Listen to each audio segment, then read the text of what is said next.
Sauce, আর sauce দিয়ে খেতে ভালো লাগবে এটাকে। দেখো আলু দিয়ে আমি তৈরি করে নিয়েছি মুচমুচে রেসিপি, তোমরা ভালো লাগবে। নমস্কার বন্ধুরা, মৌ কিচেন ভিলেজে আজকের আমি বানাবো শুধু আলু দিয়ে রেসিপি বানাবো। আর এখানে দেখছো খুব বৃষ্টি হয়েছে, আজকের আমি বাইরে রান্না করতে পারবো না।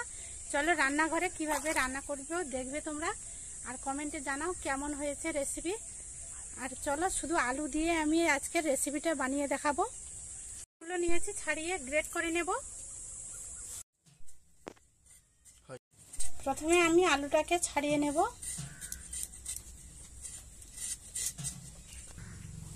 দেখো ছাড়ানোর পরে এগুলোকে ধুয়ে নেব, আলুগুলোকে ভালো করে।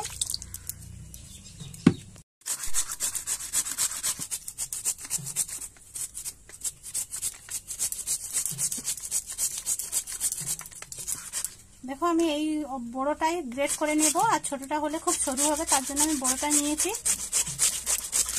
এগুলোকে সব গ্রেট করে নিয়েছি। আর এর মধ্যে দেখো কড়াই বসিয়ে আমি গরম করে নিয়েছি, আর দিয়ে দিয়েছি তেল। তেলটা খুব ভালো করে গরম করে হিট করে নিয়েছি। এর মধ্যে দিয়ে দেবো আলু।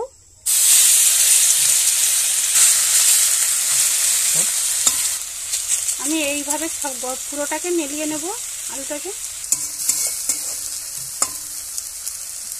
আর অল্প পরিমাণে দিয়ে দেবো উপর থেকে লবণ, অল্প একটু হলুদের গুঁড়ো, উপর থেকে দিয়ে দেবো একটু মৌরি, ঝালের জন্য দিয়ে দেবো লঙ্কার গুঁড়ো।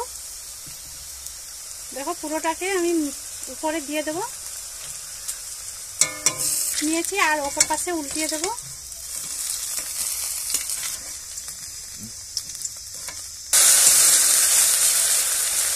পরে দিয়ে দেবো ম্যাগি মশলা, তোমরা চাইলে জিরে গুঁড়াও ব্যবহার করতে পারো। দেখো দু সাইড লাল করে ভেজে নিয়েছি, এরপরে তুলে নেব। দেখো দেখো আবারও একটা এইভাবে আমি ভেজে নেব। একই মতো সব মশলা দিয়ে দেবো উপর থেকে। দেখো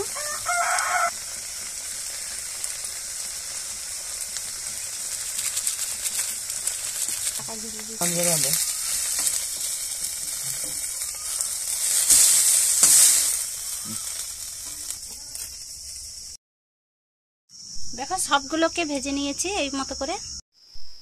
দেখো এর উপর থেকে দিয়ে দিয়েছি সস, আর সস দিয়ে খেতে ভালো লাগবে এটাকে।